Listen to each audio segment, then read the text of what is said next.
اللہ نے اس مغضوب علیہم قوم کو، اس ملعون قوم کو کیوں اب تک چھوٹ لیے رکھی؟ میں بتا چکا ہوں یہ بڑے عذاب کے مستحق ہو چکے تھے حضرت عیسیٰ علیہ السلام کے زمانے میں،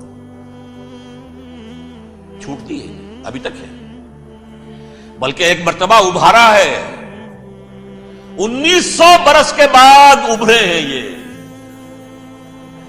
بالفور ڈیکلریشن 1917 سن 70 عیسوی کے بعد، تقریباً 1900 برس، 1850 برس تو ہے کم سے کم۔ پھر creation of Israel 1948، 1967 extension of Israel, یروشلم پر قبضہ، یہ سارا جو ہے کیوں ہے؟ اللہ تعالیٰ اس خیر امت محمد صلی اللہ علیہ وسلم اس کے بہترین حصے کو سزا ان ملعونوں کے ہاتھوں دے رہا ہے۔ کیوں؟ جو جرم انہوں نے کیا تھا وہی ہم نے کیا۔ انہوں نے اللہ کی کتاب کو پیٹھ کے پیچھے پھینکا، نبذ فریق من الذین اوتوا الکتاب کتاب اللہ وراء ظہورہم، ہم نے اپنی پیٹھوں کے پیچھے پھینکا کہ نہیں؟ کولونیل رول سے آزاد ہوئے، کہیں اسلامی قانون نافذ کیا، کہیں اسلامی نظام قائم کیا؟ تو جو جرم ان کا تھا وہی ہمارا ہے، اور ہم خیر امت ہیں، اور ہمارے میں سے خیر ترین عرب ہیں، ان پر اللہ کا فضل، ان کی مادری زبان میں اللہ کی کتاب موجود ہے۔ پھر انہوں نے اللہ کے دین کو پیٹھ دکھائی۔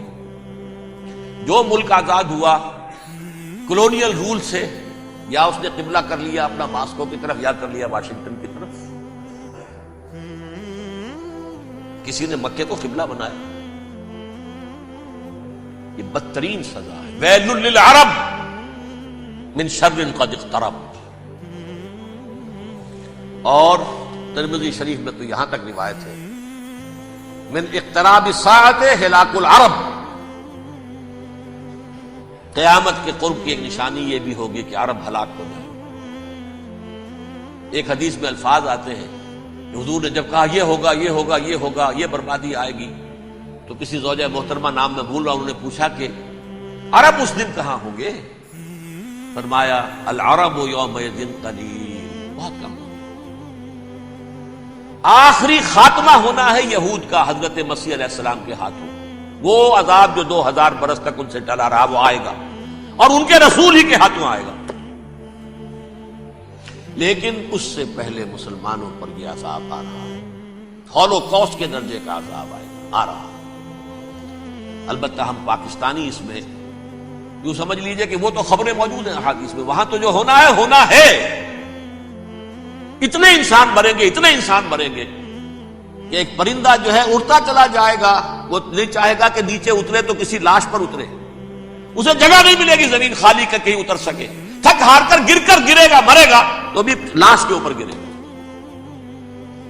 یہ الفاظ ہے حضور صلی اللہ علیہ وسلم، الملحمۃ العظمی الملحمۃ الکبریٰ، یہ لاسٹ کروسیڈ، ٹرمپٹ اخبار نے، میں اس کا فوٹو اسٹیٹ بھی کبھی آپ کو دکھا دوں، ویسے میرے ساتھ ہے وہ رسالہ ٹرمپٹ، دی لاسٹ کروسیڈ، اس کی تیاری ہو رہی ہے۔ وہ الملحمۃ العظمی اور ملحمۃ الکبریٰ جو ہے وہ آنے والی ہے۔ ابن ماجہ میں اس کبریٰ کہا ہے، اکبر کا مؤنث کبریٰ، ملحمہ کبریٰ سب سے بڑی جنگ، اور ملحمہ عظمی سب سے عظیم جنگ، یہ ہوگی اور بہت جلد ہوگی۔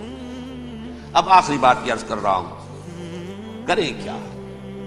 کچھ کریں بھی کہ نہیں؟ پہلا کام تو یہ ہے کہ اصل زندگی آخرت کی زندگی ہے۔ دنیا میں تباہی بربادی آ بھی جائے، آخرت بچ جائے، پہلا کام یہ ہے کہ ہر شخص توبہ کرے، لیکن توبہ توبۃ نصوح، توبہ کی تسبیح نہیں، آیہ کریمہ کا ختم نہیں، لاکھ مرتبہ لا الہ الا انت سبحانک انی کنت، اس سے کچھ نہیں ہوتا۔ توبہ یہ ہے اپنی معاش کے اندر جھانکیے، اپنی معاشرت میں جھانکیے، جہاں جہاں اسلام کے خلاف کچھ نظر آئے پھینک دیجیے، نکال کر کاٹ دیجیے، بے پردگی ہے نکالیے، آپ کی کمائی میں کوئی حرام کا عنصر ہے ختم کیجیے، توبہ کیجیے، ابھی کیجیے، عملی توبہ. فرائض کی ادائیگی میں کوتاہی ہو رہی ہے، ابھی شروع کیجیے. اللہ کے دین کے غلبے کے لیے جد و جہد. ان صلاتی و نسکی و محیایا و مماتی للہ رب العالمین لا شریک لہ وبذالک امرت وانا اول المسلمین. بڑی ہے. اگر میرے اور آپ کے کیے کچھ نہ ہوا تب بھی کم سے کم میری اور آپ کی آخرت تو بن جائے گی، عاقبت تو بن جائے گی. اخروی عذاب، سب سے بڑا عذاب، دائمی عذاب، اس سے ہم بچ جائیں.